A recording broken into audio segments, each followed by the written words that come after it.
Due factor को आप देखें और ड्यू फैक्टर अगर इतना बहुत ज़्यादा अगर प्रभावित कर रहा है इस पूरे टूर्नामेंट को, और यहाँ पर अगर आपको बाद में यहाँ बॉलिंग करनी पड़ रही हो, तो फिर ये ड्यू फैक्टर को की काट क्या होगी? कैसे आप रोकेंगे इस ड्यू फैक्टर की काट? देखिए, ड्यू फैक्टर बड़ा एक सबके लिए प्रॉब्लम है। अगर ड्यू जब बॉल पे लगता है, जैसे गीली होती है, तो विकेट पे जैसे होता है ना कि आपका बहुत पुराना तो एक बॉल आता नहीं। रोक रही हूँ और मैं चाहूंगी मनोज सर आप भी प्लीज आ जाएं हमारे साथ, क्योंकि ये एनालिसिस बहुत इंपॉर्टेंट हो जाता है, क्योंकि ड्यू फैक्टर को लेके लगातार डिस्कशन हो रहा है। देखिए, जिस तरह से हमने आईपीएल में मैचेस देखे, उस टाइम ड्यू इतना नहीं था, तो वहाँ पर चेस करना मुश्किल था। अगर कोई टीम 130 भी बना रही थी तो चेस नहीं हो रहा था। कल अगर आप पिछला मैच देखें, इंग्लैंड ने 12 ओवर में ही शायद 130-35 रन चेस कर लिए।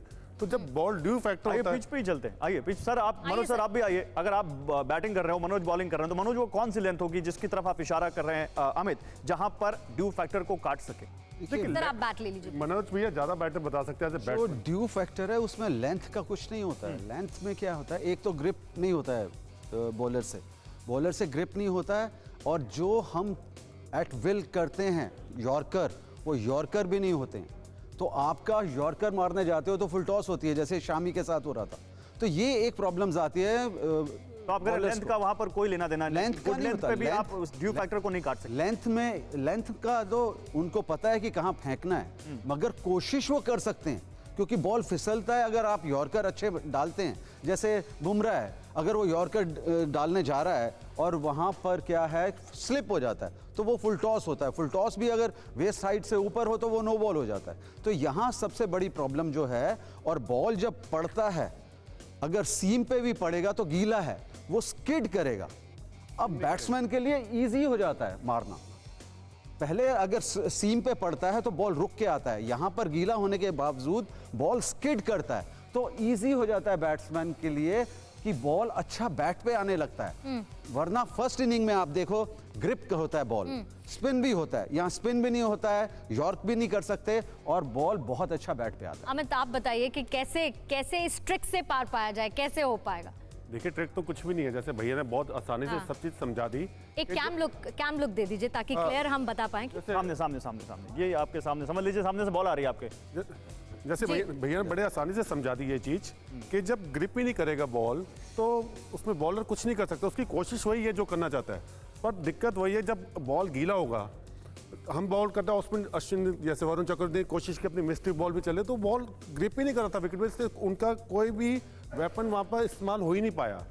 रविंद्र जडेजा फीके नजर आए, हमारे बॉलर फीके क्यों नजर आए? अगर आप पहली इनिंग की बात करो, शाहीन अफरीदी का कितना अच्छा स्विंग हुआ। तो ये कई चीजें फैक्टर आएंगी इस मैच के अंदर, अगर आएंगी, पर एक ही चीज आपको बचा सकती है, आपको टोटल अच्छा खड़ा करना पड़ेगा। आप 140-145 ड्यू फैक्टर के अंदर नहीं। क्योंकि आपने शाहीन अफरीदी का जिक्र किया, ट्रेंट बोल्ट का एक बहुत अहम बयान है, जिन्होंने कहा कि मैं भी चाहूंगा कि शाहीन अफरीदी की तरह मैं भी बॉलिंग करूं और वहां पर जल्दी से टीम इंडिया के विकेट झटकूं। यानी न्यूजीलैंड ने पूरा वो मैच देखा है और पूरी अपनी रणनीति उसी हिसाब से बनाई है। अगर टॉस जीतते हैं तो इसमें कोई संदेह नहीं कि वो पहले गेंदबाजी करने देखिए, जो भी टीम टॉस जीतेगी वो फील्डिंग ही करेगी, क्योंकि इस ड्यू फैक्टर ने इतनी चीज बता दी। अगर हम पिछले 1 महीने जाएं, जब वर्ल्ड कप की टीम पिक हुई थी, हमने 4 स्पिनर पिक किए थे। आपने फिर अक्षर पटेल को रिप्लेस करके शार्दुल ठाकुर को लेके आए, शायद 5 पिक किए। इसलिए कहते हैं कि यहाँ पर स्लो टर्न होगा, बाद में स्पिन ज्यादा होगा, हमें स्पिनर ज्यादा खिलाने पड़ेगा। अब ऐसी रणनीति आ गई कि हमें मीडियम पेस से खिलाने पड़ रहे, स्पिनर कम करने पड़ रहे। देखिए, यहाँ का माहौल वैसा ही है जैसा इंडिया का है। इंडिया में भी विकेट्स ऐसी होती है, पाटा विकेट, मतलब इतनी पाटा नहीं होती, और ये हमारे लिए यूजफुल है क्योंकि हमारे पास अच्छे स्पिनर्स हैं। अगर स्पिनर्स का अच्छा इस्तेमाल किया जाए तो अब आप कहोगे कि नहीं, वरुण को खिला दो, अश्विन को, वर्ल्ड क्लास स्पिनर को आप बाहर बिठाएंगे और वरुण को खिलाएंगे, तो यहाँ पे एक क्वेश्चन मार्क आता है इंडियन टीम मैनेजमेंट के ऊपर भी होगा। हाँ, इसका भी एनालिसिस थोड़ी देर में हम करेंगे, प्लेयर वाइज प्लेयर। मैं रिक्वेस्ट करूंगी आप दोनों से प्लीज अपनी जगह पर आप आ जाएं।